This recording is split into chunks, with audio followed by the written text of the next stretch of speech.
आज घर कथा कहीं मन पड़ा। आज यही चकुली बेटर कला बेले घरे बो कथा और स्त्री कथा मन पड़ा। देखो इठी गोटे पुओ पिला केमती कहीं पाखे ना दिया गोटे चकुली करदे इठी आउ अल्प बेटर बंची।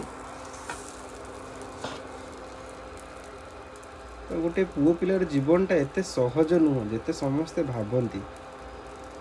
सबू पुओ पिला मु मो कथा कहूनी समस्त स्ट्रगल अलग अलग सिचुएशन को लेकिन तो बाहर कंट्री रे यूए रे निज खाइबा निज सब प्रिपेयर करा पड़े और निज केयर निज हेल्थ निजको दायित्व नाक पड़े। तो सांग मैंने जो मैंने गाँव रे घरे अच्छ फैमिली पाखे अच्छ बहुत भाग्यवान समस्ते। जय हिंद। देखा नेक्स्ट वीडियो रे।